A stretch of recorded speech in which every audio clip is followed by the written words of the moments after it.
Anyways, let's check in on the Lower Sacramento River, and who better to ask those questions than Mr. Fox Outfitters. I have Tim Fox on the line here, and we're going to get a report on the Lower Sac. How are you doing, Tim? Good, Rick. I'm doing great. Thank you. How are you? All right. Perfect. Thanks a lot for doing this. And what are we looking like up there on the Lower Sac? Flows are still low, which they should be all summer, but fishing's been pretty good the last few days. Still a few PMDs coming off, and a lot of caddis and little yellow stones. So a whole smorgasbord of bugs coming off. So last time we talked, the flows were at 3,200 or so, and you expected this summer never to go even above 5,000.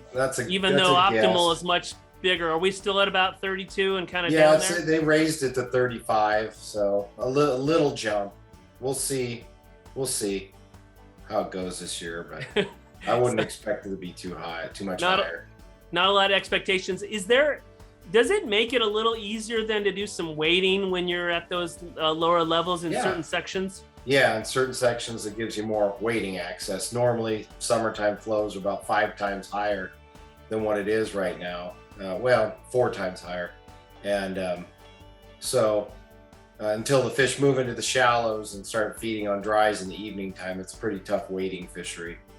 Okay, so it's tough in terms of where the fish are at. Yeah. But when it is lower, then wading can be a little bit more of an option than it would be on those higher flows. Yes, exactly. Okay, so in terms of dry fly, you were talking about, we had PMDs last time we talked. There's still a little bit of a hatch on those? Yeah, a little bit. They're, more when there's cloud cover. Sunny days, it's been more caddis, but the fish are still eating PMD nymphs and flies like that. Some caddis, some bird's nests, some pheasant tails. Okay, so would you say predominantly if you had one route to go over another to be subsurface rather than dry flies at this point, right? Yeah, exactly. Yeah, right at the last light, you'll get some dry fly activity, but all day I stick with nymphs. Okay, sounds good. And all right, we're still closed from the dam to the 44 bridge until August 1st. Correct. So you're basically going from there down, right? Yes, that's correct. How far correct. down do you go in terms of your drift trips there, Tim? Usually down all the way down to Anderson. It's about a 12 mile drift. But the water's low enough you can float posse grounds down to Bonneview, and traditionally that would be a quick drift, but because the flows are so low, you can really work the water and make it a full day. But sometimes I like actually going below Anderson too, but most of the time I'm up anywhere from up top in Redding all the way down to Anderson. Okay. And then weather-wise, I guess it's kind of lightened up here as far as any systems and so on. What's it like going on up there weather-wise? Yeah, right now it's north wind and hot, and it's going to cool off a little bit the next few days and then get warmer. And then it looks like we're projected to get maybe some thunder showers for Memorial Day on the extended forecast, which is traditional. It always rains on Memorial Day weekend. Everybody's out there with the barbecues, and there you go. Okay. Yeah. You got now. Do you have a space in terms of the Memorial Day weekend, or are you booked up here for a while? Yeah, I'm pretty much booked up the Memorial Day. I'm up on the Sac and the McLeod both, so yeah, pretty full and fair time for the kids.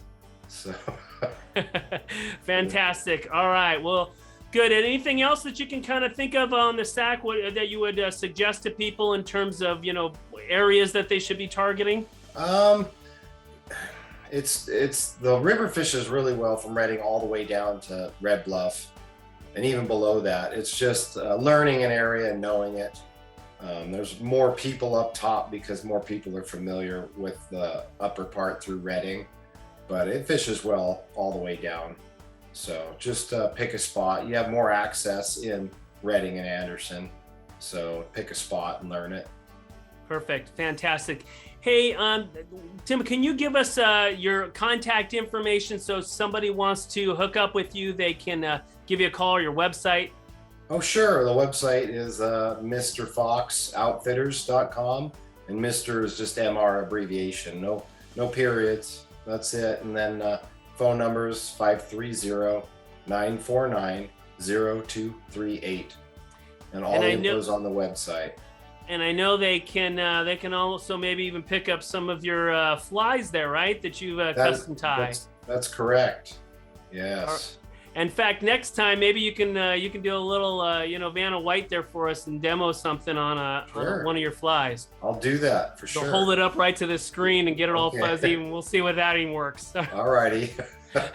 Fantastic. All right. So if anyone wants to get a hold of Tim, that's Mr. Fox Outfitters. He's on the Lower Sacramento River. He does the drift boat up there. He also does the McLeod. So let us know. We'll get you in contact with Tim. This is a real professional up there, a fun guy to have a really fun day out there on the river. And let us know soon, because he books up quick. And we'll see you next time on The Back End.